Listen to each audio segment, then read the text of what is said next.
ओम हरि ओम।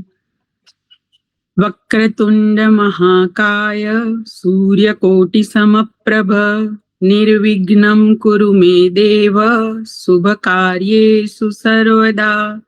सरस्वती नमस्तुभ्यं वरदे कामरूपिणी विद्यारंभं करिष्यामि सिद्धिर्भवतु मे सदा।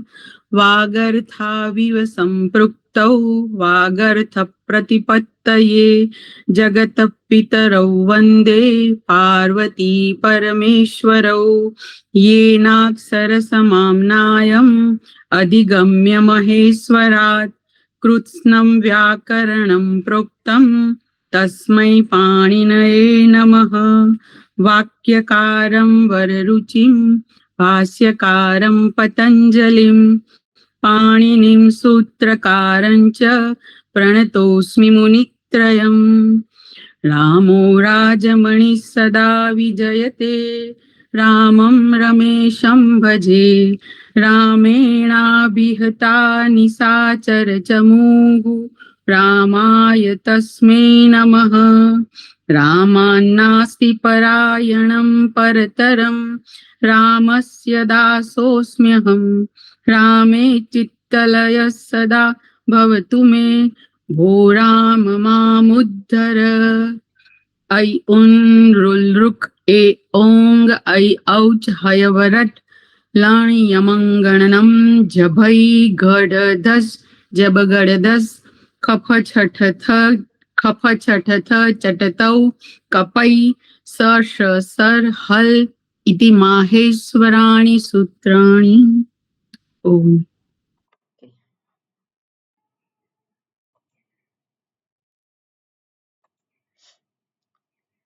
આપણે સુબંત જોયું, એમાં કોઈને કઈ ક્વેશ્ચન છે?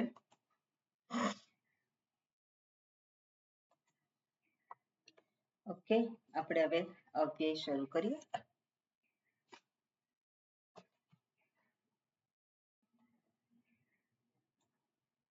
ઓકે, તમે આ સૂત્ર છે 1-1-37 એ કાઢો.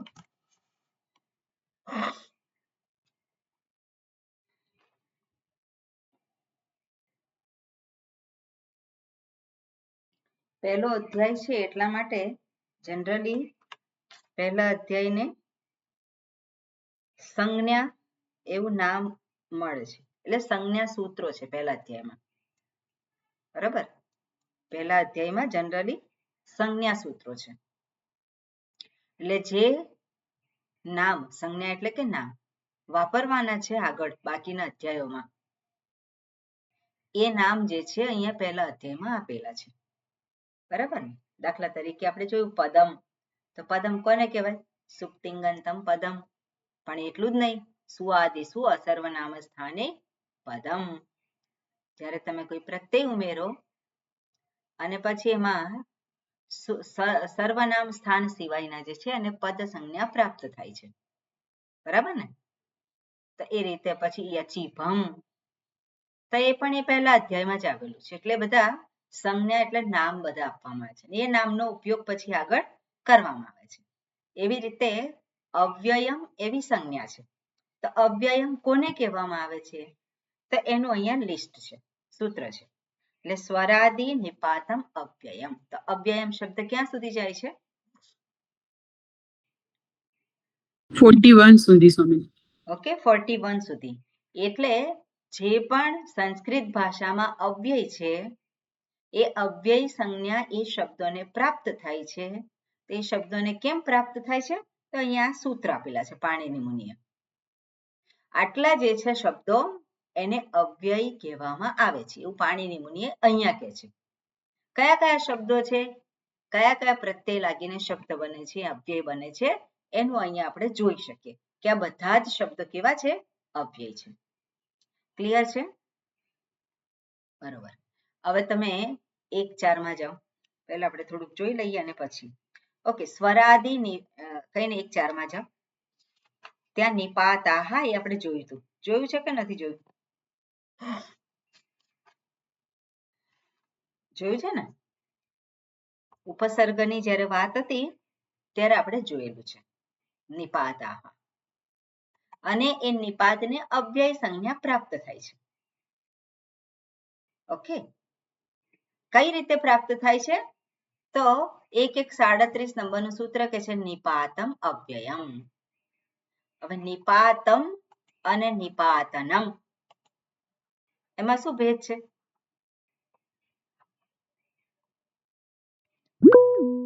જી, નિપાતમ એટલે રેડીમેડ શબ્દ છે. નિપાતમ એટલે રેડીમેડ શબ્દ. નિપાતનમ એટલે શું? એટલે નિપાતનમ એ જ રેડીમેડ શબ્દ છે અને નિપાત છે એ અવ્યય છે. બરોબર. હવે બરોબર બોલ્યા? શું ભેદ છે નિપાતનમ અને નિપાત? નિપાતમ અથવા નિપાતનમ. તો નિપાત ન જ્યાં એક્સ્ટ્રા આવે તે કેવું છે? રેડીમેડ શબ્દ પાણીની મુનિએ આપી દીધેલો છે. બરાબર? પણ નિપાતમ જ્યારે હોય તો ત્યાં શું કહેવાય એને? અવ્યય એવી સંજ્ઞા પ્રાપ્ત થાય છે. આગળ પણ આપણે જોયું હતું સર્વનામ સ્થાન અને સર્વનામ સંજ્ઞા. તો બે સંજ્ઞા છે, સર્વનામ સ્થાન અને સર્વનામ. ખરું ને? બે સંજ્ઞા છે. સર્વનામ સ્થાન સંજ્ઞા ક્યાં પ્રાપ્ત થાય છે? હમણાં જોયું છે આપણે. સર્વનામ સ્થાન સંજ્ઞા ક્યાં પ્રાપ્ત થાય છે? સુટથી પ્રત્યયોમાં ને ઓકે, એટલે સુટ એને શું કહેવાય? સુપમાં સુટ એને સર્વનામ સંજ્ઞા, અને જેને શી જે કહેવામાં આવે છે નપુંસકલિંગમાં. સર્વનામ કઈ સંજ્ઞા ત્યાં? સર્વનામ સ્થાન. સર્વનામ સ્થાન સંજ્ઞા પ્રાપ્ત થાય છે. જ્યારે સર્વનામ જે કહેવામાં આવે છે તે સર્વાધિગણના શબ્દોને સર્વનામ સંજ્ઞા પ્રાપ્ત થાય છે. આપણે જોયેલું છે એ સર્વાધિગણના શબ્દોને. ત્યાં સર્વનામ સ્થાન જે છે એ જુદી સંજ્ઞા છે, સર્વનામ જે છે એ જુદી સંજ્ઞા છે. બરોબર? એવી રીતે નિપાતનમ અને નિપાતમ તો એ બંને કેવા છે? જુદા છે. ઓકે, આ વસ્તુ જે છે આપણે મનમાં રાખવાનું. હેતલબેન ખ્યાલ આવી ગયો? નિપાતમ અને નિપાતનમ. ઓકે, બોલશો હવે? મેં શું કહ્યું? નિપાતમ અને નિપાતનમ. નિપાતનમ એટલે શું?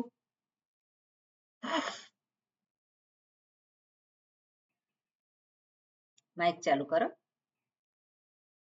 નિપાતમ કહેવામાં આવે છે એટલે શું છે? અથવા તો નિપાતનમ. નિપાત એટલે કે એની અંદર અવ્યય લાગે પછી નિપાતમ થઈ જાય. ના, નિપાત જે છે ને અવ્યય કહેવામાં આવે. બરાબર? હા. અને પછી એમાં અવ્યય લાગે પછી એમાં તમ થઈ જાય. સુત પ્રત્યય લાગે પછી એના નિપાતમ થઈ જાય. ના ના, નિપાતમ સૂટ પ્રત્યય તો સર્વનામ સ્થાનની વાત કરી મેં. ઓકે, એના જેવું તો ઉદાહરણ આપ્યું મેં, જે આપણે જોયેલું છે. સર્વનામ જુદા છે, સર્વનામ સ્થાન જુદા છે. એવી રીતે નિપાત શબ્દ જુદો છે, નિપાતનમ એ પણ શબ્દ જુદો છે. જેને નિપાત કહેવામાં આવે છે અને અવ્યય સંજ્ઞા પ્રાપ્ત થાય છે. જેને નિપાતનમ કહેવામાં આવે છે એ પાણીની મુનિએ રેડીમેડ શબ્દ આપેલો છે, જેને આપણે બનાવવાની જરૂર નથી. ખ્યાલ આવ્યો? હાજી. હા, માઇક બંધ કરી દેજો. બરોબર. એટલે હવે અહીંયા આપણે જોઈએ કે પ્રાગ રીશ્વરાત નિપાતા. હા, કયું નંબરનું સૂત્ર છે? શોધી કાઢો. 1-4 1-4-56. બરાબર, 1-4-56 નંબરનું સૂત્ર છે. અને નિપાતા હા ક્યાં સુધી જાય છે ને અનુવૃત્તિ? 97. એટલે અહીંયા સુધી જે આપેલા છે એ બધાને નિપાત કહેવાય. અને જેને નિપાત કહેવાય એને શું કહેવાય? અવ્યય કહેવાય. બરાબર? જેને નિપાત સંજ્ઞા પ્રાપ્ત થાય છે બધા અવ્યય કહેવાય. બીજી સંજ્ઞા પણ છે અહીંયા, પણ જેને આપણે અત્યારે આટલું યાદ રાખવાનું છે કે અહીંયા નિપાત સંજ્ઞા છે એ 97માં સૂત્ર સુધી ગયું છે. એટલીસ્ટ એક વખત જે છે આઈડિયા ક્લિયર હોવો જોઈએ. જેને નિપાત કહેવામાં આવે છે એને અવ્યય સંજ્ઞા પ્રાપ્ત થાય છે. એટલે પ્રાગરીશ્વરાત નિપાતાહ. બરાબર. એમાં નીચેનું સૂત્ર છે બીજું, ચાદયઃ અસત્વે. ચાદયઃ અસત્વે એટલે શું છે કે ચાદી ગણના શબ્દો. જ્યારે આદિ શબ્દ હોય ત્યારે સમજવાનું કે ગણપાઠમાં ગણ સૂત્ર છે. ગણપાઠમાં એટલે ગણ એ દર્શાવે છે શબ્દનો સમૂહ. ગણપાઠ ક્યાં છે? અષ્ટાધ્યાયીમાં. એટલે અષ્ટાધ્યાયીમાં સૂત્ર છે, પણ અષ્ટાધ્યાયી એપ્લિકેશનમાં ગણપાઠ એક જુદા છે. બરાબર ને? એટલે ગણપાઠ એટલે એવા શબ્દોનો સમૂહ છે જેને એક જુદી પુસ્તકમાં મૂકવામાં આવેલા છે, જેને ગણપાઠ કહેવામાં આવે છે. જેવી રીતે ધાતુપાઠ છે. બરાબર? ધાતુપાઠ, ગણપાઠ, ઉણાદિપાઠ એ જુદા જુદા છે. એમાં ગણપાઠ છે એમાં ચાદી ગણ છે, સર્વાદી ગણ છે. ખરું ને? એટલે ચાદી ગણ છે તો ચાદી સૂત્ર શું કે છે? ચાદયઃ અસત્વે. ચાદી ગણના શબ્દો છે, અસત્વે અર્થે જ્યારે હોય છે ત્યારે એને નિપાત કહેવામાં આવે છે. બરાબર ને? આ અર્થમાં હોય ત્યારે એને નિપાત કહેવામાં આવે છે. એટલે આ સેક્શન આપણે જોયેલું છે કે નથી જોયું? જોયું છે ને? એટલે જરાક એ નોટ જે છે સમરી હશે એ વાંચી લેજો. બરાબર? જરાક સમજવાનો પ્રયત્ન કરજો આ. અને જે સમરી છે એટલીસ્ટ આપણે વાંચીએ અને આપણને આ સેક્શનમાં શું કહેવામાં આવે છે થોડી ખબર પડે. ઓકે, ફરી પાછા આપણે આવીએ આપણું જે સૂત્ર છે એમાં. પછી કઈ પ્રશ્ન હોય તો પૂછજો, પછી આપણે ક્લેરિફાય કરીશું. બરોબર. હવે આ જે છે સૂત્રમાં કહ્યું છે સ્વરાદિ નિપાતમ અવ્યયમ. તો સ્વર વગેરે. તો સ્વર વગેરે એટલે ક્યાં છે? સ્વરાદિ એટલે શું? આદિ શબ્દ આવે એટલે ગણ. બરાબર? એટલે સ્વરાદિ ગણ છે. ક્યાં શોધવાનું? અષ્ટાધ્યાયી એપ્લિકેશનમાં ગણપાઠમાં શોધવાનું સ્વરાદિ ગણ ક્યાં છે. ઓકે, સામાન્ય વસ્તુ આપણે જોઈએ પછી ડિટેલમાં જોઈશું. બરાબર? એટલે જેને સ્વરાદિ ગણ જે છે એમાં જે શબ્દો છે એને અવ્યય સંજ્ઞા પ્રાપ્ત થાય છે. જેને નિપાત કહેવામાં આવે છે એને પણ અવ્યય સંજ્ઞા પ્રાપ્ત થાય છે. ક્લિયર છે? સ્વરાદિ ગણના શબ્દો અને જેને નિપાત સંજ્ઞા પ્રાપ્ત થાય છે એ બધા અવ્યય એવી સંજ્ઞા એને પ્રાપ્ત થાય છે. ઓકે, એટલે શું કહ્યું છે અહીંયા? સ્વરાદિ ગણમાં રહેલ શબ્દો તેમજ જેને નિપાત સંજ્ઞા પ્રાપ્ત થઈ છે એવા શબ્દોને અવ્યય કહેવામાં આવે છે. ક્લિયર છે ને? જે મેં કહ્યું એ જ છે અહીંયા. સ્વરાદિ ગણમાં કેટલાક ગણ સૂત્રોનો પણ સમાવેશ થાય છે જે પ્રાગરીશ્વરાત નિપાતાહ અધિકાર અંતર્ગત 1497 સુધી નિપાત છે. હમણાં જ આપણે જોયું. બરાબર? તો એ જે છે નિપાતાહ એ ક્યાં સુધી જાય છે? 1497 સુધી. અને એ જેને નિપાત કહેવામાં આવે છે એને અવ્યય કહેવામાં આવે છે. ક્લિયર છે આ વસ્તુ? બરોબર. ઓકે, 1137 થી 1141 સુધીના બધા સૂત્રો અવ્યય સંજ્ઞા આપે છે. તો અવ્યયની અહીંયા ક્યાં સુધી જાય છે? તો 41 સુધી એની અનુવૃત્તિ જાય છે. એટલે બધા જ સૂત્રો એના દ્વારા જે શબ્દ દર્શાવવામાં આવે છે એને અવ્યય સંજ્ઞા પ્રાપ્ત થાય છે. ઓકે, કેટલાક તદ્ધિત પ્રત્યય આધારિત તેમજ કૃત પ્રત્યય આધારિત શબ્દોને પણ અવ્યય સંજ્ઞા પ્રાપ્ત થાય છે. એટલે તદ્ધિત પ્રત્યય લાગીને શબ્દ બને એને પણ અવ્યય સંજ્ઞા પ્રાપ્ત થાય છે. અને કૃત પ્રત્યય લાગે છે, બધાય નહીં, કેટલાક કૃત પ્રત્યય લાગીને જે બને છે એને પણ અવ્યય સંજ્ઞા પ્રાપ્ત થાય છે. અને અવ્યય સંજ્ઞા પ્રાપ્ત થયા પછી એને વિભક્તિ પ્રત્યય લગાવવામાં આવે છે પણ એ જતી રહે છે. એનો શું થાય છે? લોપ થાય છે. અવ્યય જે છે આ શબ્દોથી જે કંઈ બને છે, શબ્દ પ્રત્યય લગાવીને જે કંઈ શબ્દ બને છે એને પ્રત્યય તો લગાવવામાં આવે છે પણ પછી એનો લોપ થઈ જાય છે. એટલે આપણે શું કહીએ છીએ કે એના રૂપ થતા નથી. બરાબર? એટલે ટેકનિકલી આપણે એને પ્રત્યય લાગે છે પણ એને ફરી પાછું એને જતું રહે છે. એટલે અહીંયા કહે છે કૃત પ્રત્યય લગાવ્યો હોય કે તદ્ધિત પ્રત્યય કેટલાક જે છે એ પણ અવ્યય બનાવે છે. ઓકે, પછી અવ્યયી ભાવ સમાસ છે. આપણે જોયેલા છે ને સમાસ, એમાં એક સમાસ છે અવ્યયી ભાવ સમાસ, તો એને પણ અવ્યય કહેવામાં આવે છે. બરાબર, એટલે આ જે છે 41 નંબરના સૂત્ર છે ત્યાં સુધીમાં બધાને અવ્યય સંજ્ઞા પ્રાપ્ત થાય છે. ક્લિયર છે બધાને આ વસ્તુ? બરાબર. હવે 39મું સૂત્ર છે કૃન્મેજંતઃ. બધા સૂત્રો આપણે જોઈશું, પણ પહેલા આ જોઈએ કૃન્મેજંતઃ. તો કૃન અને મે, હવે કૃત એટલે શું છે? કૃન્મેજંતઃ. તો અહીંયા તકાર અને મકાર, સંધિના નિયમ પ્રમાણે શું થાય? અહીંયા કૃત છે, મેજંત, તો અહીંયા સંધિ કઈ થાય? કૃન્મેજંતઃ લખ્યું છે.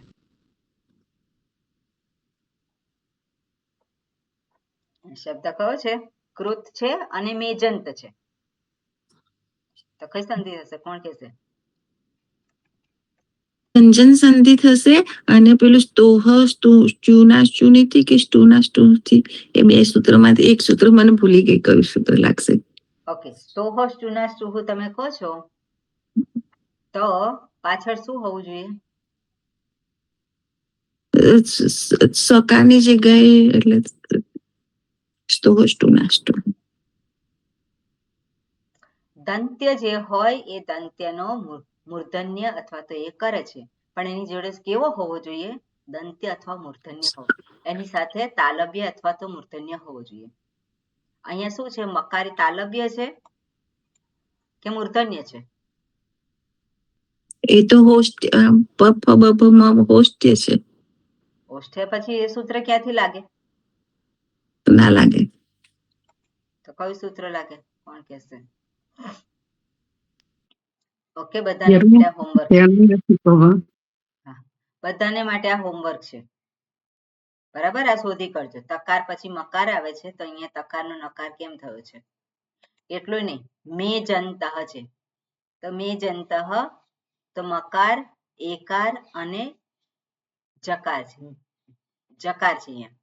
તો અહીંયા જે સંધિ છે મેજંતઃ, તો મે અને એજંતઃ લખ્યું છે. તો એજંતઃ એટલે શું?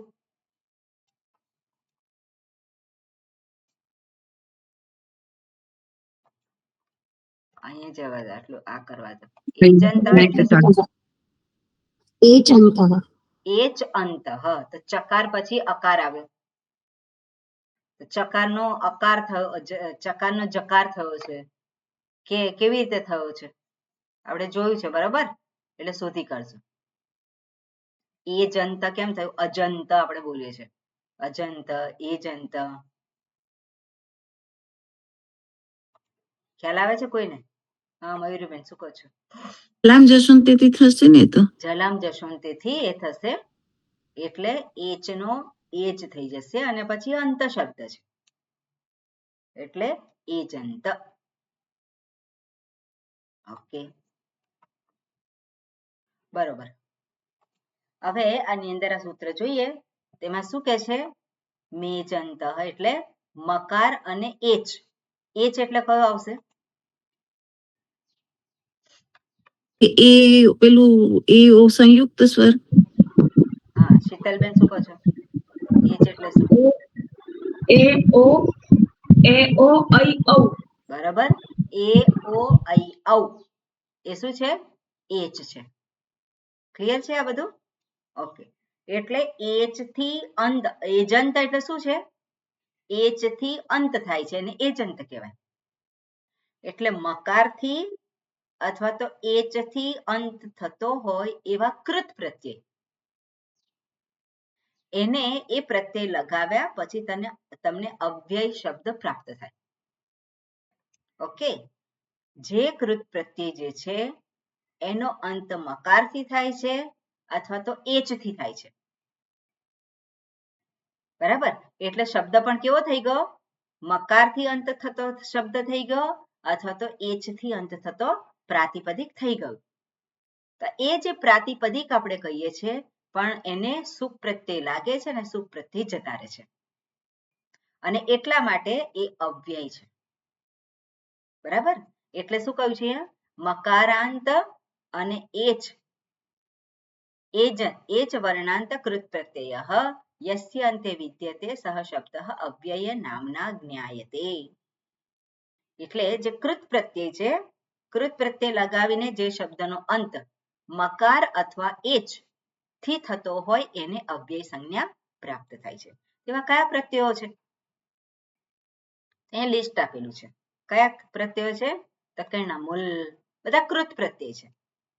કૃત પ્રત્યય એટલે જે કૃત પ્રત્યયો પાણીનીએ કહેલા છે એ. અને એ કૃત પ્રત્યયો ક્યાં છે? કોણ કહેશે? ચલો, આ થોડું આપણે જોવું તો પડશે જ, રિપીટ કરો. ત્રીજા અધ્યાયમાં 3:91 સૂત્ર કૃદંતિંગ વાળું સૂત્ર છે ને એ. Very good. જુઓ તમે, જેને ખ્યાલ ના હોય જુઓ.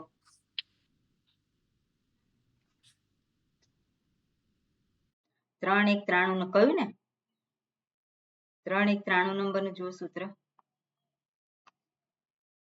અને એની અનુવૃત્તિ ક્યાં સુધી જાય છે જુઓ.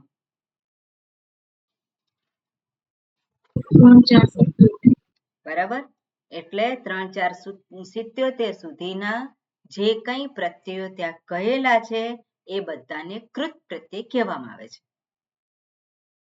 ક્લિયર છે? બધાને કૃત એવી સંજ્ઞા પ્રાપ્ત થાય છે. પણ એ કૃત પ્રત્યયો અંતર્ગત જે મકારથી અંત થતો પ્રત્યય હોય અથવા તો એચ થી અંત થતો પ્રત્યય હોય એવા પ્રત્યય લાગીને જે શબ્દ બનેલા છે એને અવ્યય સંજ્ઞા પ્રાપ્ત થાય છે. તો એવા કયા પ્રત્યયો છે? તો અહીંયા આપણે લિસ્ટ આપેલું છે. આપણે શોધવા ના પડે એટલા માટે અહીંયા લિસ્ટ આપેલું છે. તો કયા છે? તો નમુલ, કમલ, ખમઈન. એમાં ઈત લેટર જતો રહે એટલે અહીંયા અમરે, અહીંયા પણ અમરે, પછી અહીંયા પણ અમરે છે, પછી તુમુન પ્રત્યય છે. તેનું કન્ટેન્ટ શું છે? તુમ. તો મકારથી અંત થયો તુમ.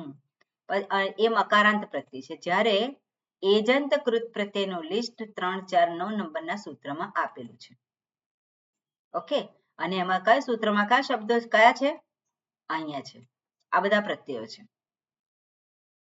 આ બધા એજંત છે. એજંટ શું? સે.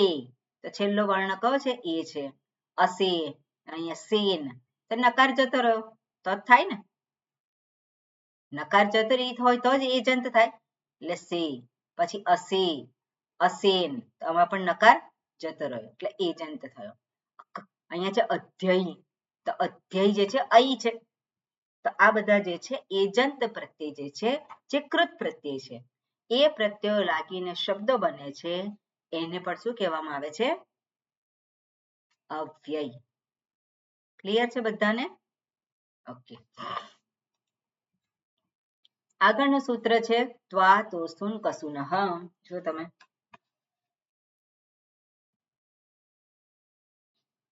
બરાબર, ત્વા તોસુન કસુનઃ.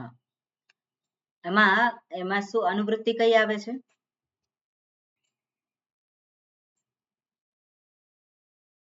સ્વરાદિ નિપાત અવ્યયની. સ્વરાદિ નિપાતમ અવ્યયમની અનુવૃત્તિ આવે છે. ખાલી અવ્યય સોરી, એમાંથી અવ્યય ને સોરી. બરોબર, એટલે બોલવામાં થોડુંક ધ્યાન રાખવાનું. ઓકે, અહીંયા શું કહે છે? ત્વા તોસુન કસુનઃ.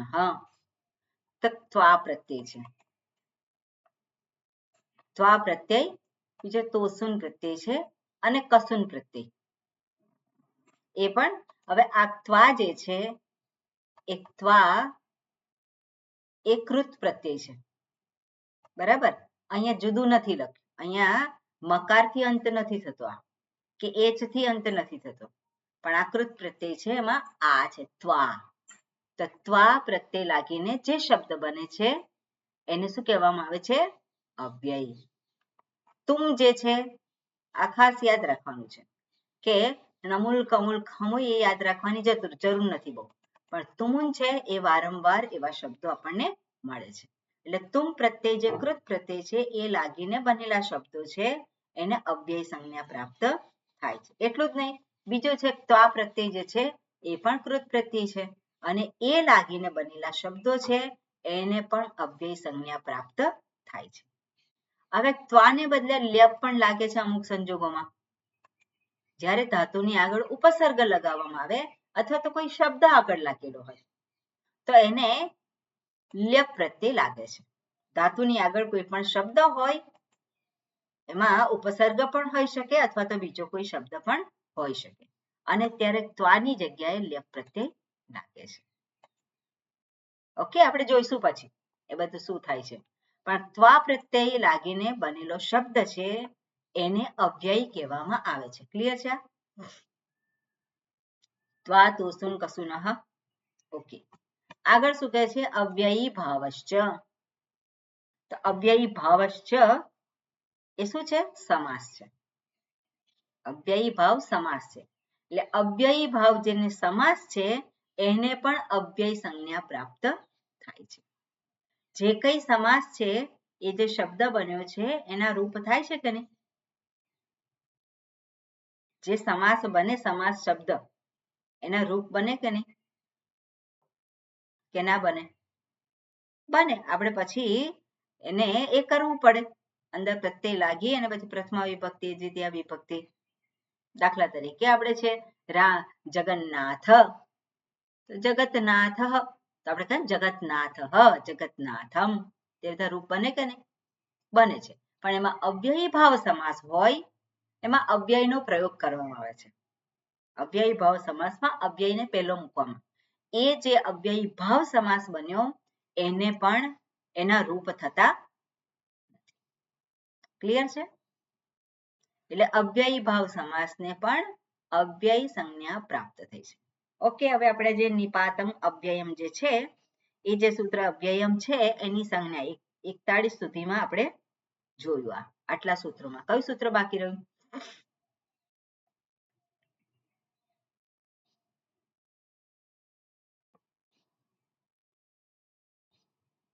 30મું સૂત્ર બાકી રહ્યું, તદ્ધિત વાળું. એટલે શબ્દો કયા છે? તદ્ધિતશ્ચ અસર્વ વિભક્તિ. એને શબ્દ છૂટા પાડીએ તો શું છે? તદ્ધિતશ્ચ અસર્વ વિભક્તિ. કઈ સંધિ થઈ ત્યાં?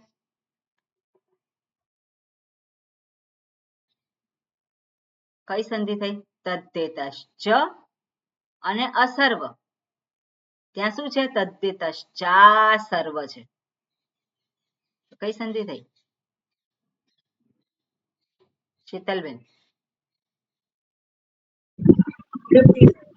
હા,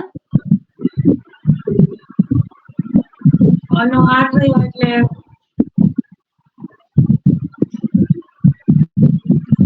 અનો આ થયો તદ્ધિતશ્ચ અને પછી અસર્વ વિભક્તિ એમાં એટલે આ થયો એટલે સંધિનું નામ શું?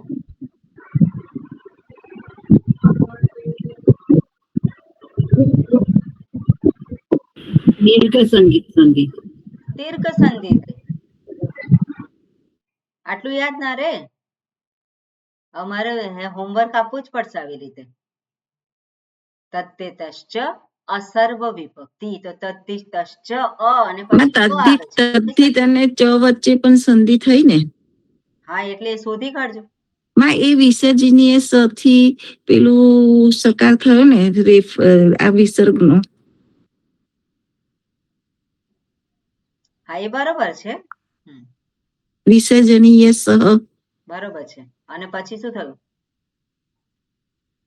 પછી એનો પેલું પેલું સકાર થઈ ગયો. આદેશ પ્રત્યે સ્તોહશ્ચુનાથી. બરોબર. એટલે બધું થોડુંક જોવાનું તો પછી આપણને વધારે સ્પષ્ટતા થાય. બરાબર? એટલે બધા શબ્દો આપણે જોઈએ ને, મારે હોમવર્ક હવે આપવું જ પડશે કે આ જે શબ્દો આપણે જોઈએ છે એમાં કઈ સંધિઓ આવે છે. પ્રત્યેકની વચ્ચે આવે છે, વિસર્જનીય સથી થઈ જશે.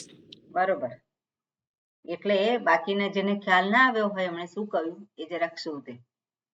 તદ્ધિતઃ અને અસ્તદ્ધિત અહીંયા છે શબ્દ અને પછી ચ છે તો તદ્ધિતશ્ચ અહીંયા શું આપી છે તદ્ધિતશ્ચ અને તદ્ધિતશ્ચા છે અહીંયા શું છે ચ છે અને પછી અસર્વ વિભક્તિ એટલે અહીંયા જે ચ નો અ છે અને પછી અ આવે છે એટલે દીર્ઘ સંધિ થઈ એટલા માટે તદ્ધિતશ્ચા છે ઓકે આ થોડુંક જરાક હોમવર્ક કરજો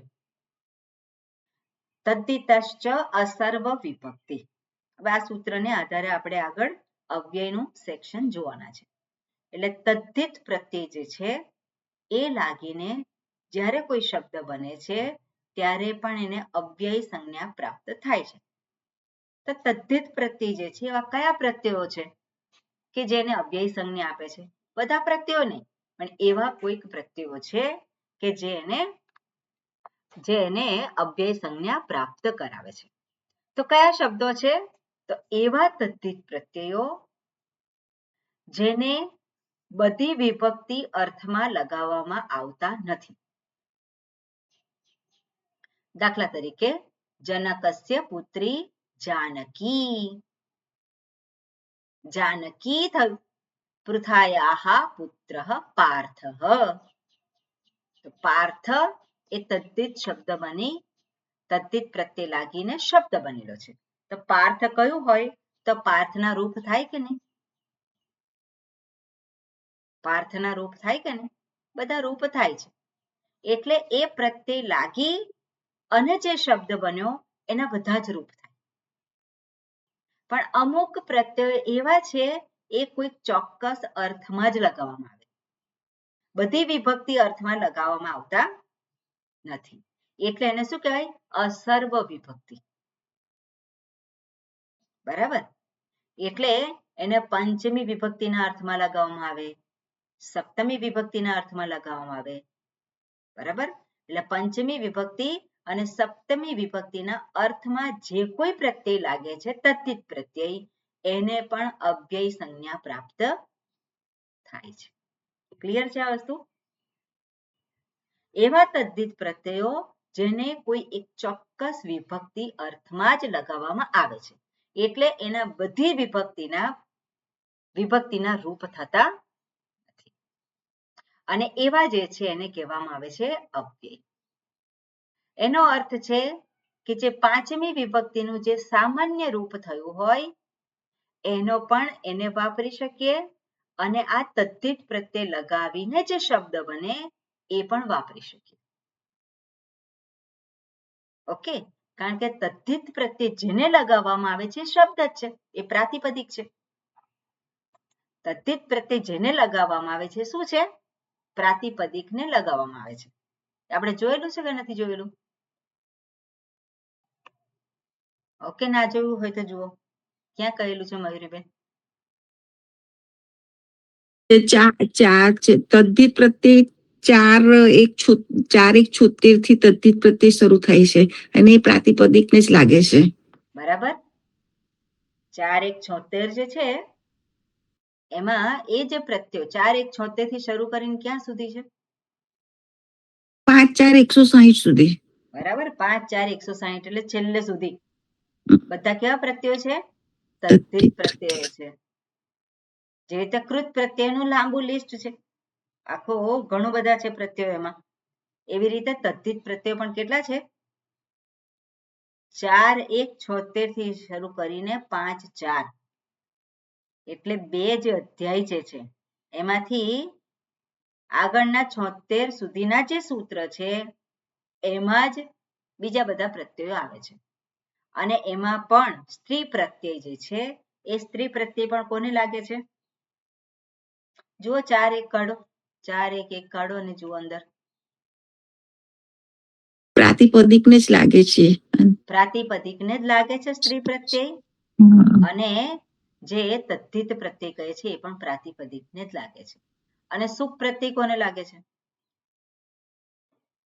પ્રાતિપદિકને જ લાગે છે એટલે પહેલું સૂત્ર શું કહ્યું છે ની આ પ્રાતિપદિકાત તો પ્રાતિપદિક પછી સુપ પ્રત્યય લાગે પ્રાતિપદિક પછી સ્ત્રીલિંગ શબ્દ બનાવવો હોય તો સ્ત્રીલિંગ પ્રત્યય લાગી અને પછી જે પ્રાતિપદિક બને એને પણ સુપ પ્રત્યય લાગે. બરાબર. પછી જે પ્રાતિપદિક જે છે બન્યું છે એને તદ્ધિત પ્રત્યય લગાવ્યો. તો તદ્ધિત પ્રત્યય લગાવ્યા પછી પણ શું બને છે? પ્રાતિપદિક બને છે. અને એ પ્રાતિપદિક બન્યું પછી પાછો સુપ પ્રત્યય લાગે. એટલે સુપ પ્રત્યય શેને લાગે છે? પ્રાતિપદિકને. પ્રાતિપદિક કેવી રીતે મળે? તો કે ધાતુને કૃત પ્રત્યય લગાવી અને પ્રાતિપદિક બને. એટલે ત્રીજા અધ્યાયમાં શું છે? કૃત પ્રત્યય આપેલા છે. બરાબર. ત્રીજા અધ્યાયમાં કૃત પ્રત્યય આપેલા છે. એટલે એ ત્રીજા અધ્યાયમાં જે કૃત પ્રત્યય આપેલા છે એ લગાવીને પ્રાતિપદિક બને. એને કયા પ્રત્યય લગાવવાના? સુપ પ્રત્યય લગાવવાના. પછી ચોથા અધ્યાયમાં કહ્યું છે કે સ્ત્રીયામ. તો સ્ત્રીલિંગ શબ્દ સ્ત્રીલિંગના પ્રત્યયો છે ક્યાં લાગે? પ્રાતિપદિક પછી. અને પછી પરિણામ શું આવે? નવ પ્રાતિપદિક. એ જ રીતે પ્રાતિપદિકને તદ્ધિત પ્રત્યય લાગે. અને તદ્ધિત પ્રત્યય લગાવ્યા પછી પણ શું મળે આપણને? પ્રાતિપદિક મળે. અને એ પ્રાતિપદિક બન્યા પછી આપણે ફરી પાછા સુપ પ્રત્યય લગાવવાના હોય. પણ અમુક તદ્ધિત પ્રત્યય એવા છે કે જે એક ચોક્કસ વિભક્તિના અર્થમાં જ લાગે છે.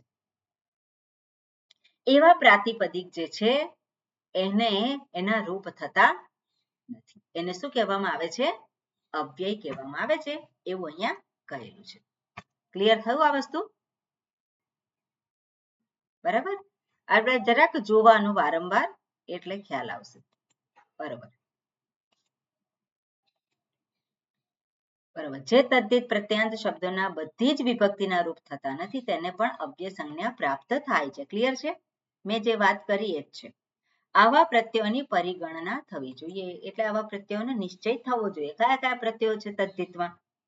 તદ્ધિત પ્રત્યય એવા કયા કયા છે કે જે અવ્યય બનાવે છે? એવા જે પ્રાતિપદિક છે ને અવ્યય સંજ્ઞા પ્રાપ્ત થાય છે. તો પહેલું જે છે સેક્શન 5.3.1. જો તમે 5.3.1 કાઢો. આપણે જોવાના છે. બધા જ જોવાના છે. જો કે અહીંયા આપેલા છે પણ આની ઉપયોગિતા વધારે છે. 5.3.1 શું લખેલું છે? પ્રાગ દિશો વિભક્તિ. સૂત્ર શું છે? પ્રાગ દિશો વિભક્તિ. ક્યાં સુધી જાય છે? 26 સુધી. 26 સુધી. પછી આમાં પ્રાગ દિશો વિભક્તિ એમાં વિભક્તિ શબ્દ છે. આખું સૂત્ર 26 સુધી જાય છે. બીજું સૂત્ર છે, ઓકે બીજું નહીં, એને પછી આપણે જોઈશું ડિટેલમાં. પણ 27મું સૂત્ર જુઓ.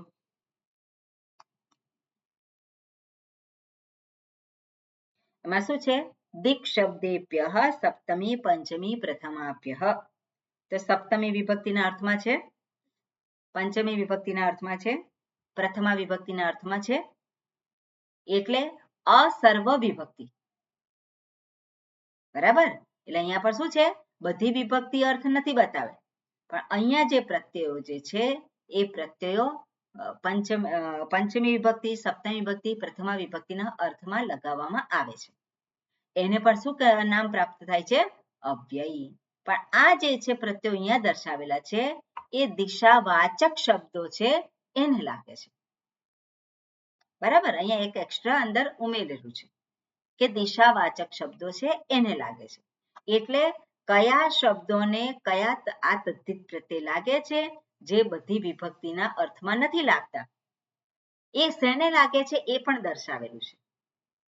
અમુક શબ્દોને જ લાગે, બધા શબ્દોને લાગે નહીં. એટલે અમુક શબ્દને જ આ પ્રત્યયો તદ્ધિત પ્રત્યયો ચોક્કસ વિભક્તિ અર્થમાં લાગે છે અને એને અવ્યય સંજ્ઞા પ્રાપ્ત થાય છે. ક્લિયર છે આ વસ્તુ? શું કહ્યું મેં? કોણ કહેશે?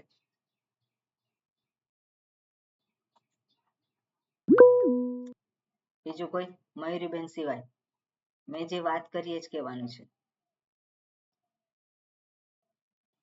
મેં જે વાત કરી હમણાં તમને તમારી ભાષામાં કહેવાનું. સમજ્યા હોય તો તમારી ભાષામાં કહેવાનું તમારે. થોડું ટ્રાય કરું. તદ્ધિત શબ્દ બધા વિભક્તિમાં રૂપ થતા નથી. એ પાંચમી, સાતમી અને પ્રથમામાં થાય છે. એટલું મને સમજણ પડી.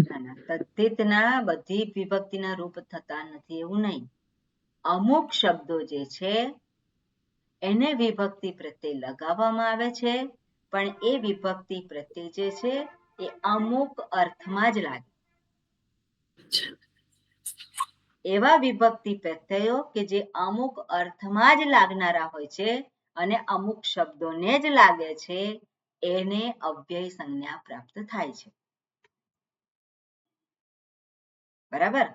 અમુક વિભક્તિ પ્રત્યયો કોઈક અર્થ એટલે શું છે? પંચમી વિભક્તિ, સપ્તમી વિભક્તિ, પ્રથમ વિભક્તિ, ચતુર્થ વિભક્તિ, સપ્તમી વિભક્તિ, આ બધું જે છે એ અર્થમાં લાગતા હોય, પણ અમુક શબ્દોને જ લાગે, બધા જ શબ્દોને ના લાગે, તો એને શું કહેવામાં આવે છે? એને અવ્યય કહેવામાં આવે છે.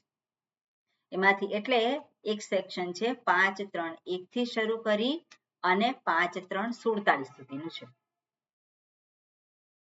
બરાબર.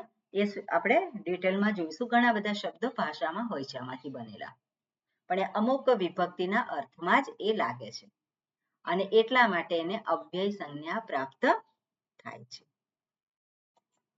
ઓકે, આગળ બીજું સેક્શન છે તદ્ધિત પ્રત્યયો છે. આ બધા બરાબર, આ બધા તદ્ધિત પ્રત્યય છે જે અવ્યય બનાવે છે. હવે જો તમે 5.4.42 નંબરનું સૂત્ર જુઓ.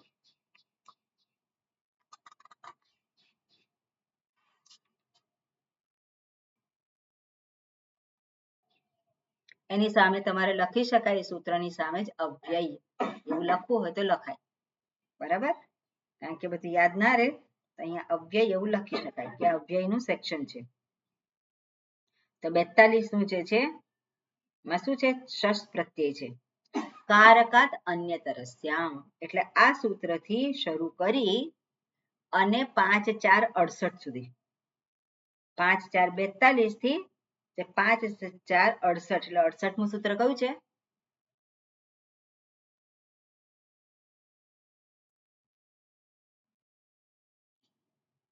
અડસઠમું સૂત્ર કોનું છે? સમાસાંતાઃ. સમાસાંતાઃ. સોરી, સમાસાંતાઃ. એટલે ત્યાં સુધીના જે સૂત્ર જે છે એ બધા એમાં જે પ્રત્યયો આપેલા છે એ પ્રત્યયો લાગીને જે શબ્દ બને છે એને પણ અવ્યય સંજ્ઞા પ્રાપ્ત થાય છે. ક્લિયર? ક્લિયર છે બધાને? શીતલબેન, બેલાબેન, સરોજબેન, આ લિસ્ટ છે અહીંયા જે બધી વિભક્તિ અર્થમાં લાગતા નથી. ઓકે, આગળ જો અહીંયા લિસ્ટમાં આપેલું છે માંતઃ, એટલે 5.4.11 નંબરનું, 5.4.11 છે જો સામેના પેજ ઉપર, એની સામે પણ લખી શકાય અવ્યયમ. તો 5.4.11 નંબરનું સૂત્ર છે એને અવ્યય સંજ્ઞા પ્રાપ્ત થાય છે. ત્યાં અવ્યયમ એવું લખાય. 5.4.11 અને 5.4.12. ઓકે, 11 અને 12, 11, 12 અને 13 માં પણ છે. ઓકે, 13 માં શું છે? અનુગાર 12 સુધી જ અનુવસ્તી છે એટલે 12 જ હશે. હા, એટલે 12, એટલે 11 અને 12 જે છે બે સૂત્ર એમાં અવ્યય સંજ્ઞા પ્રાપ્ત થાય છે. ઓકે, પછી આગળ જે છે તસી વતીશ 4.3.113, 4.3.113 એ પણ તદ્ધિતનો અધિકાર છે.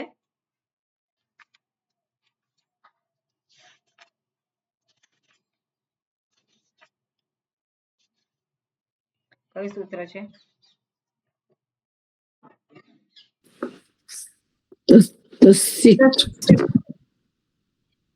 તસિશ્ચ મળી બધાને? હા, તસિશ્ચ. તો ત્યાં તસીહી અને ચ છે, તસિશ્ચ બન્યું છે. સંધિ છે ને? બધાએ આ બધી સંધિ જોવાની છે.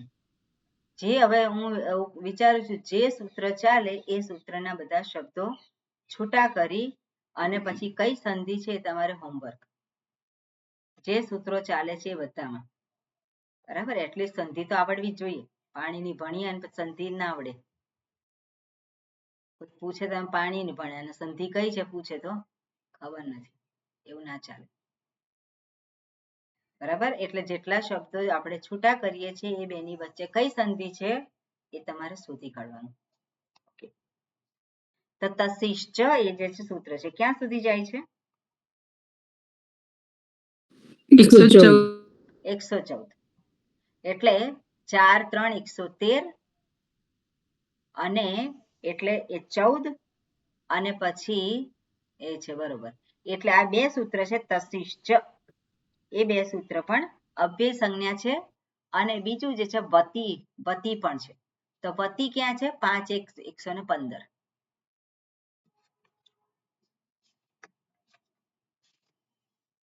5 1 115 વતી આપેલું છે ત્યાં જો. તેન તુલ્યમ ક્રિયા ચેતવતી. એટલે આ વતી પ્રત્યય જે છે એ પણ અવ્યય સંજ્ઞા આપે છે. શબ્દ જે કઈ બને એને અવ્યય સંજ્ઞા આપે છે. ક્લિયર છે? ઓકે. એટલે અહીંયા લિસ્ટ આપેલું છે, આપણે જોવાની જરૂર નથી અહીંયા. અને એટલે વતિશ્ચ એ પણ છે અવ્યય. પછી કૃત્વ સુચ વગેરે છે. તો 5 4 14 જો 5 4 ઓકે 17 છે. 5 4 17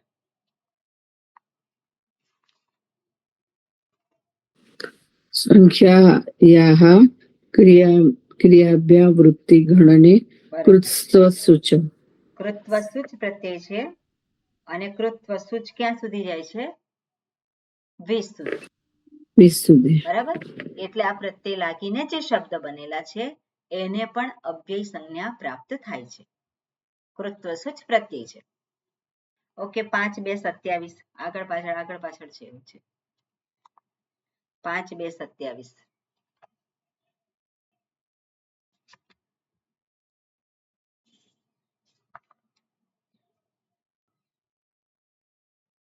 વિનયભ્યામ નાનાયો. આ જે સૂત્ર છે એમાં પણ શું છે? નંજ. તો આપણે વિદ્યા પછી અવિદ્યા આગળ અ લાગ્યો ને, ક્યાંથી આવ્યો? એને નંજ કહે. નંજ માંથી માત્ર ન રહે છે અને ન માંથી પછી પાછો નકાર જતો રહે છે એટલે અ રહે છે. અમુકમાં રહે છે ન આખો રહે છે, અમુકમાં નકાર જતો રહે છે એટલે અ થઈ જાય. તો અવિદ્યા છે તો અન ત્યાં લાગે છે તો ન નવિદ્યા પણ આપણે કહીએ શું? અવિદ્યા. તો નકાર ત્યાં જતો રહ્યો છે. બટ આપણે કહીએ કે બીજો શબ્દ હોય, બીજો શબ્દ છે અનુદરા. આ શબ્દ જ આવે તમારા મનમાં આવે છે અનુદરા. તો ત્યાં અન છે. ઓકે. ત્યાં થોડુંક જુદું થાય છે. નુટ આગમ થાય છે. નું આગમ એટલે નકાર જતો રહે છે અને માત્ર અ રહે છે અને ફરી પાછો નકારનું આગમ થાય છે એટલે નથી જતા એમાં. ચાલો જવા દો. અવિદ્યા અને એ છે. પછી બીજા શબ્દો કયા છે જેમાં રહે છે? નિગેશન હોય. વિદ્યા અવિદ્યા, જ્ઞાન અજ્ઞાન. પછી બીજા કયા શબ્દો? પરા અપરા થાય. પરા અપરા બરોબર છે.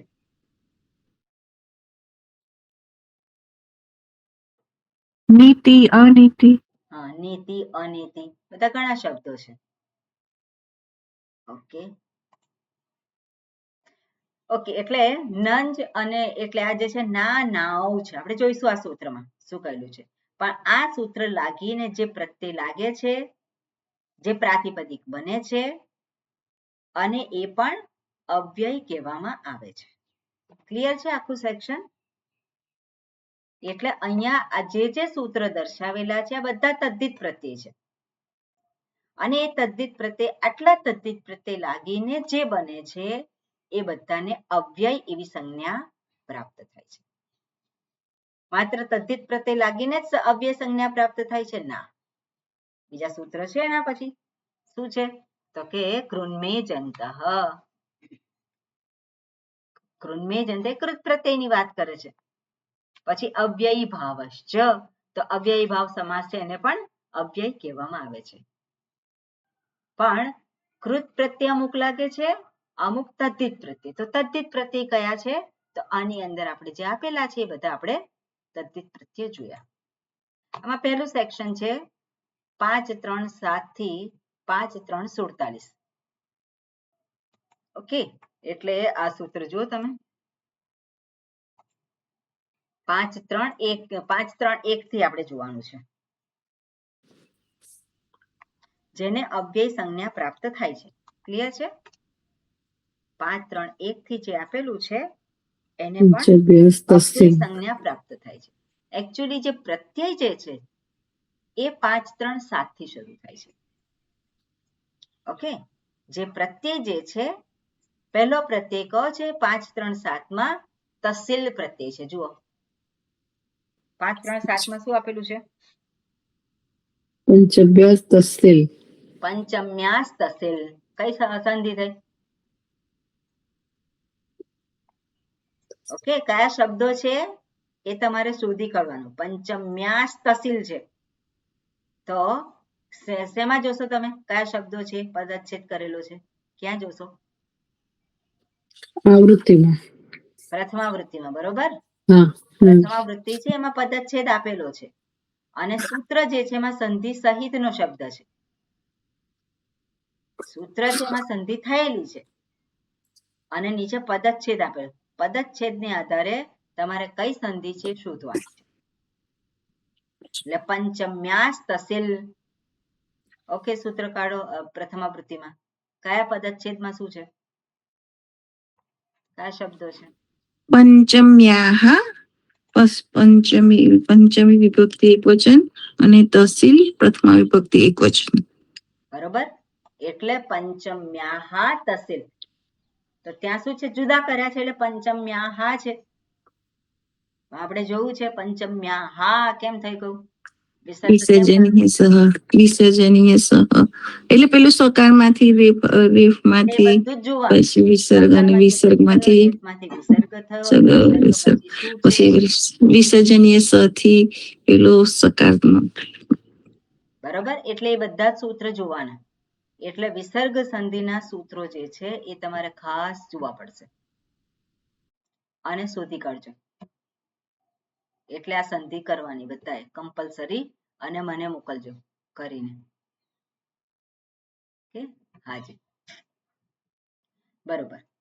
હવે જે છે પંચમ્યાહા તસ્સીલ, તો પંચમી વિભક્તિના અર્થમાં છે, બધી વિભક્તિના અર્થમાં નથી. એટલે તસ્સીલ પ્રત્યય લાગે છે. ઓકે, એટલે આ રીતે આની અંદર આ પ્રત્યયો આપેલા છે. તો 5-3-1 થી 5-3-6 સુધીમાં શું છે? 5-3-1 થી 5-3-6 એમાં શેની વાત કરી છે? તો એની અંદર આ તસ્સીલ વગેરે પ્રત્યયો જેને લગાવવામાં આવે છે એ કયા શબ્દો છે એની વાત કરી છે. બરાબર, આ તસ્સીલ વગેરે પ્રત્યયો જે દર્શાવેલા છે 5-3-7 થી કે બધા જે છે તસ્સીલાદય. અચ્છા, તસ્સીલાદય પંચમ્યાસ તસ્સીલ છે. ઓકે, આગળ જુઓ, એકાદ સૂત્ર જોઈ લે એટલે તમને ખ્યાલ આવે. 10મું સૂત્ર જુઓ, 5-3-10.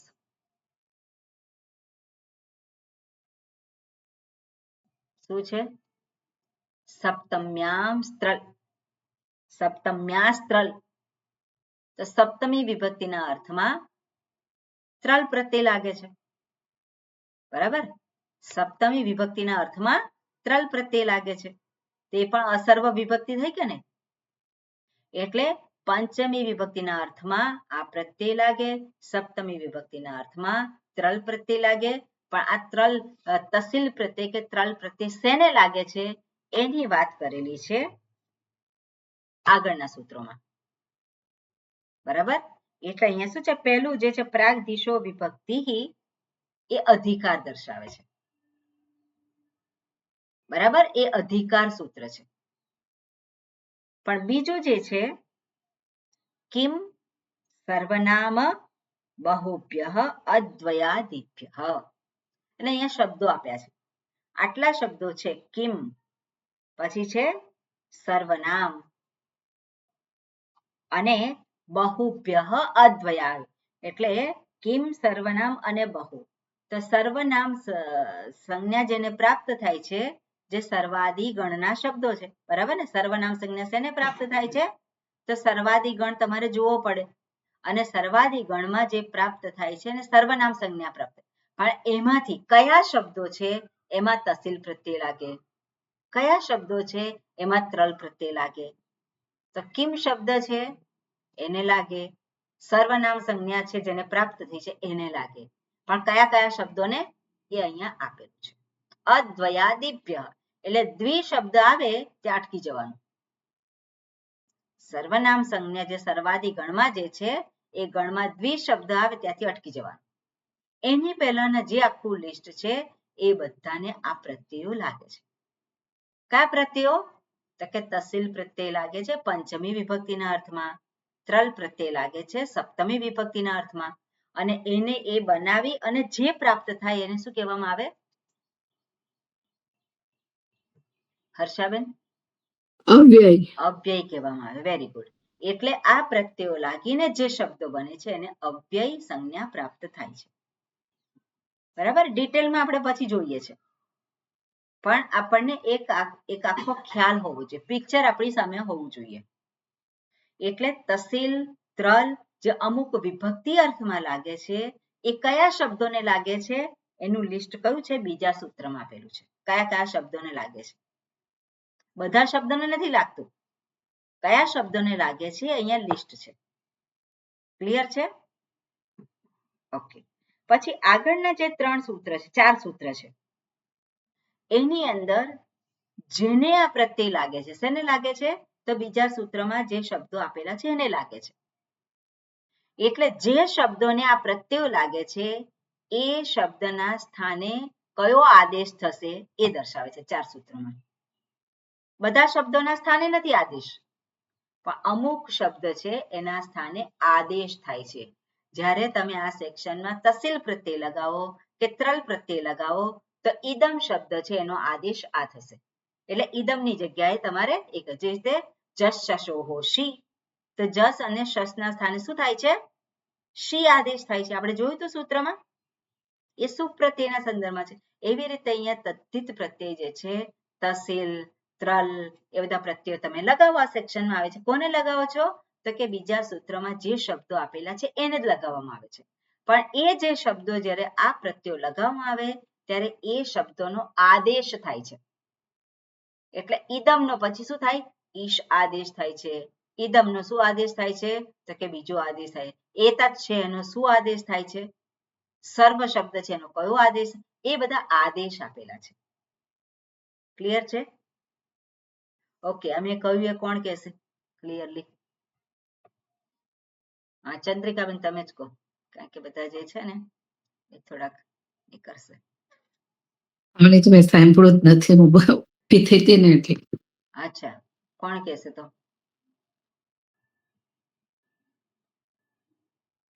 તમે જે સમજ્યા છે એ જ કહેવાનું, એટલે મને કરેક્શન કરતા ફાવે એમ, ના સમજ્યા હોય તો.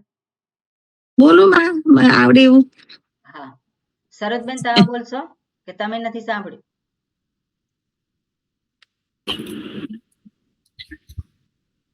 સરોજબેન?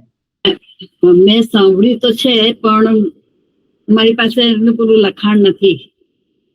લખાણ નહીં, તો મેં વાત કરી એના આધારે જ જોવાનું છે. એટલે એ નથી પુસ્તક તમારી પાસે અષ્ટાધ્યાયી? પાના નથી મારી પાસે. શું નથી તમારી પાસે? 5મા અધ્યાયના અમુક પેજીસ નથી. એવું કેવું છે? એવું છે? હા, એવું છે. અરે, એટલે હું પછી જરા ફરી રિપેર કરી લઈશ પાછળથી. અચ્છા, એવું છે. બરોબર હમણાં ખાલી સાંભળવું જ પડે છે મારે. બરોબર. ઓકે, શીતલબેન તમે કહો છો જે આવડે એ. 3, 4, 5, 6 જે 4 સૂત્રો જે વધ્યા છે 5મા અધ્યાયના 3જા ભાગના, એ 4 સૂત્રોનો આદેશ થાય છે, એ આદેશ તરીકે લેવાના છે. બરોબર, આદેશ તરીકે લેવાના છે એટલું આપણને સ્પષ્ટ છે. બરોબર. એ આદેશ છે કની જગ્યાએ થાય છે?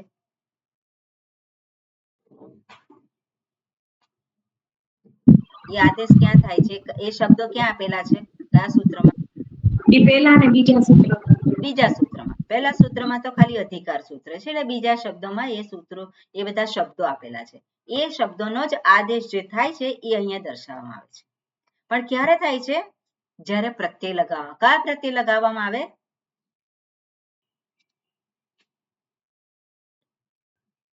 કયા પ્રત્યય? તો કે અહીંયા જ આ સેક્શનમાં આપેલા છે. કયા છે પ્રત્યય?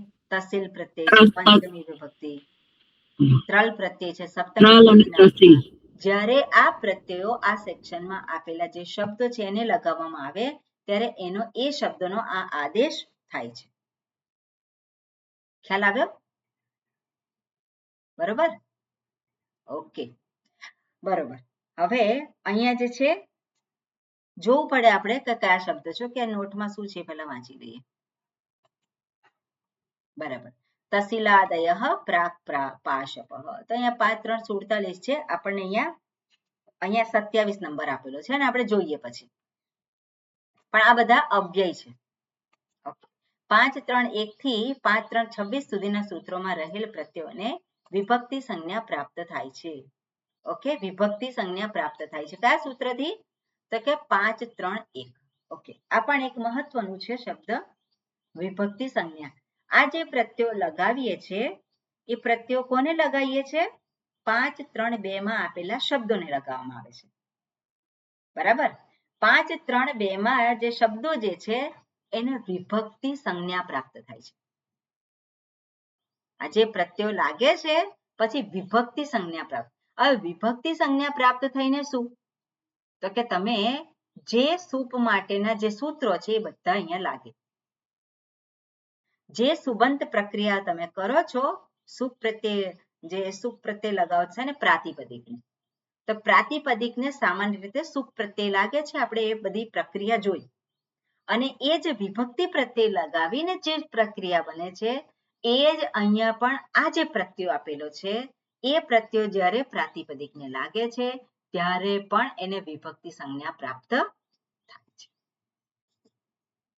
ઓકે, એટલે અને એક વિભક્તિ સંજ્ઞા જે છે એક્સ્ટ્રા પ્રાપ્ત થઈ, કારણ કે અંગ કાર્ય જે કરવાનું છે એ અંગ કાર્ય વિભક્તિને આધારે કરવાનું છે. જેવી રીતે સુપ પ્રત્યય લાગીને અંગ કાર્ય કર્યું આપણે, તો સુઆદિસુ અસર્વનામ સ્થાને તો શું નું આગમ થાય છે, પછી ઉપધા દીર્ઘ થાય છે, નકારની ઉપધા, તે શું કહેવાય? વિભક્તિ કાર્ય. અંગ કાર્ય છે પણ વિભક્તિ કાર્ય. એવી રીતે અહીંયા જે શબ્દો છે એને પણ વિભક્તિ એવું સંજ્ઞા પ્રાપ્ત થાય છે. આ પ્રોસેસ માટે છે. બરાબર? આ પ્રોસેસ કરવા માટે છે. એટલે વિભક્તિ સંજ્ઞા પ્રાપ્ત થાય છે. ઓકે, હવે દ્વિ વગેરેને છોડીને કિમ, સર્વનામ અને બહુ શબ્દને વિભક્તિ સંજ્ઞા પ્રાપ્ત થાય છે, પરંતુ દ્વિ, અસ્મત, યુષ્મત, ભવતુ ને વિભક્તિ સંજ્ઞા પ્રાપ્ત થતી નથી. બરાબર? એટલે કિમ શબ્દ દ્વિ આદિમાં આવતો હોવા છતાં તેનો સમાવેશ સૂત્રમાં અલગથી કરવામાં આવેલો છે. હવે કયા કયા છે? અહીંયા જે સર્વાદિગણના શબ્દો છે, તો સર્વનામ કયું છે સૂત્રમાં? શું છે? સર્વનામ. એ જુઓ તમે, બીજું સૂત્ર છે એમાં શું કહ્યું છે? કિમ, સર્વનામ, બહુ અને અદ્વયાદિ. અદ્વયાદિ એટલે સર્વનામ અંતર્ગત દ્વિ શબ્દ પછી, દ્વિ અને દ્વિ શબ્દ પછીને જે કંઈ છે એને સર્વનામ સંજ્ઞા પ્રાપ્ત થતી નથી. ઓકે, તો સર્વનામમાં કયા કયા છે? સર્વાદિગણમાં કયા કયા શબ્દો છે? તો કે સર્વ, વિશ્વ, ઉભ, ઉભય, ડટર, ડટમ પ્રત્યય છે, પણ આ પ્રત્યય છે. આ પ્રત્યય પણ અમુકને જ લાગે છે. આ પ્રત્યય પણ શું છે? અમુકને જ લાગે છે, બધાને લાગતા નથી. એટલે ડટર, દત્તમ પ્રત્યય છે અને એ પ્રત્યય લાગીને બને છે અને સર્વનામ કહેવામાં આવે છે. અને એ સર્વાદિગણમાં છે અને સર્વાદિગણમાં છે સર્વનામ કહેવામાં આવે છે. અને અહીંયા સૂત્રમાં શું કહે છે કે આ જે પ્રત્યય લાગે છે 5 3 7 તસિલ પ્રત્યય, ત્રલ પ્રત્યય શેને લાગે છે? સર્વનામને લાગે છે. બરાબર? સર્વનામને આ પ્રત્યયો લગાવવામાં આવે છે અને આ પ્રત્યયો લાગીને જે બને એને અવ્યય કહેવામાં આવે છે. ઓકે, હવે અન્ય છે, અન્યતર, ઇતર, ત્વત્તમ, આ બધા જ છે. અહીંયા આ ગણસૂત્ર છે અને આપણે આ જોયેલું જ છે. બરોબર, આ બધું જોયું છે એટલે જરાક તમે ફરી પાછું ત્યાં જઈને જોજો નોટમાં. એમાં છે આ બધા ક્રમ પ્રમાણે બધા એ છે. આ સર્વાદી ગણમાં આપેલા શબ્દો છે. એની અંદર કહે છે અદ્વયાદિભ્ય. બરાબર, અદ્વયા તો દ્વિ શબ્દ ક્યાં છે? અહીંયા અટકી જવાનું. બરાબર, આની સાથે તસિલ વગેરે પ્રત્યય લાગતા નથી. અહીંયા સુધીના જે શબ્દો છે એને તસિલ પ્રત્યય લાગે છે. ક્લિયર છે? હવે આ શબ્દની અંદર તમે જુઓ કે કિમ છે, કિમ છે એટલે કિમનો સમાવેશ કરવાનો છે આ લિસ્ટમાં. એટલા માટે સૂત્રમાં આગળ કહી દીધું છે કિમને પણ લેવાનું. બરોબર, એટલે કિમ પછી સર્વનામ, પછી શું છે? બહુ. તો બહુ શબ્દ એ આ લિસ્ટમાં નથી. આ લિસ્ટમાં બહુ શબ્દ નથી એટલે બહુ શબ્દને પણ આ પ્રત્યયો બધા લાગે છે અને પછી અવ્યય બને છે. ક્લિયર છે આ વસ્તુ? એટલે કિમ જે અદ્વયાદિમાં છે, જે દ્વિ વગેરે પછી છે, પણ દ્વિ વગેરે છે એની અંદર આને સર્વનામ સોરી આને આ સેક્શનમાં આવેલા પ્રત્યયો જે છે તસિલ વગેરે લાગતા નથી. પણ એમાંથી કિમને બાકાત કર્યો એટલે સૂત્રમાં કિમ લખી દીધું એક્સ્ટ્રા. એટલે કિમ સર્વનામ એટલે આ બધા જે છે પ્રત્યય એને બધાની સાથે તસિલ પ્રત્યય લાગે છે. એટલે આપણે ભાષામાં જે શબ્દો છે એટલા શબ્દોને જ આમાં લેવાના છે. આપણે બધા જ શબ્દોને લગાવી જ દેવા બધા પ્રત્યય એવી જરૂરી નથી. ભાષામાં જે શબ્દો છે એ શબ્દોની સાથે આપણે તસિલ પ્રત્યય, ત્રલ પ્રત્યય, આગળ જે બીજા પ્રત્યયો લગાવેલા છે એ બધા પ્રત્યયો લગાવવાના. ઓકે, બરોબર. અને પછી બહુ શબ્દ છે એ પણ આપણે આની અંદર એડ કરવાનો છે. એ સર્વાદી ગણમાં નથી પણ બહુ શબ્દ છે એને પણ આપણે એમાં ઉમેરવાનો. ઓકે, આ શું કે છે? આ વિભાગમાં આવેલ પંચમ્યા તસિલ સૂત્રથી જ તસિલ વગેરે પ્રત્યયો શરૂ થતા હોવા છતાં 5-3-1 થી 5-3-6 સુધીના સૂત્રો જોવા જરૂરી છે, કારણ કે તેમાં કંઈક વિશેષતા છે તેમજ શબ્દો માટેના આદેશ પણ દર્શાવેલા છે. ક્લિયર છે? 5-3-7 થી પ્રત્યય શરૂ થાય છે પણ એની પહેલા આદેશ આપેલા છે. ઓકે, હવે વિભક્તિ પ્રત્યે આપણે જોયું કે વિભક્તિ સંજ્ઞા પ્રાપ્ત થાય છે એટલે વિભક્તિ સંજ્ઞા પ્રાપ્ત થતી હોવાને કારણે અંગ કાર્ય થાય છે અને અંગ કાર્ય થવા તો અંગસ્ય, તો અંગ કાર્ય ક્યાં દર્શાવેલું છે?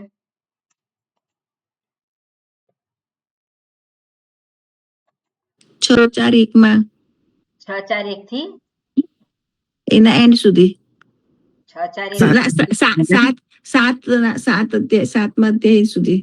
ઓકે, એટલે એમાં આ સૂત્ર આવી જશે 7-2-102. એટલે આ પ્રત્યય લગાવ્યા પછી વિભક્તિ સંજ્ઞા પ્રાપ્ત થાય છે એટલે અંગ કાર્ય પણ થાય છે અને અંગ કાર્ય વિભક્તિને આધારે થાય છે. તો અહીંયા જે છે 7-2-102, 105 સુધીના સૂત્રો છે એ પણ એને લાગુ પડે છે. ત્યાં પણ આદેશ આપેલા છે એકચ્યુઅલી તો. ઓકે, પછી સિદ્ધાંત કૌમુદીમાં આ વિભાગને આ જે છે 5-3-1 થી 5-1-26 સુધીના પ્રાગદેશીય એવું કહેલું છે અને બીજો વિભાગ છે 5-3-27 થી 5-3-41 એને પ્રાગવીયા કહ્યું છે. એટલે આ વસ્તુ બહુ મહત્વની નથી પણ આ શબ્દોથી આપણે પરિચિત. સ્વામીજી 5-3-1 થી 5-3-26 ની શું આજે પ્રાગદેશીય મતલબ એટલે નામ આપેલું છે પ્રાગદેશીયા, કારણ કે 27મું સૂત્ર જે ત્યાં દિગ્દર્શ જે છે દિશાવાચક શબ્દો છે એની પૂર્વે એનું કે છે અંજલિબેન, ક્રમ બદલી ગયો છે. 5-3-1 થી 5-1-26 થી 5-3-1 હોવું જોઈએ ને. ઓકે, બરોબર. ઓકે, બરોબર છે. બરોબર, એટલે આ જે છે પ્રાગદેશીય અને પ્રાગવીયા આ પ્રમાણે છે. ક્લિયર છે? બરાબર. હવે એક પછી એક સૂત્ર જોઈશું, પણ આપણે આવતી વખતે જોઈશું. કયા કયા છે? પ્રાગદિશો વિભક્તિ અને શું કહ્યું છે એ બધું આપણે આની અંદર જોઈશું. અને આ તમે વારંવાર વાંચજો, 2-3 વખત વાંચી જજો કે શું કહેવા માંગે છે અને શું છે એને સમજજો તમે. મેં અત્યારે જે વાત કરી એને આધારે. એટલે આટલું રાખીએ, પછી નેક્સ્ટ ટાઈમ જોઈશું આપણે આગળના સૂત્રો. ઓમ શાંતિ શાંતિ શાંતિ. હરિ ઓમ શ્રી ગુરુભ્યો નમઃ. હરિ ઓમ. ઓકે. ઓમ માં હરિ હરિ ઓમ.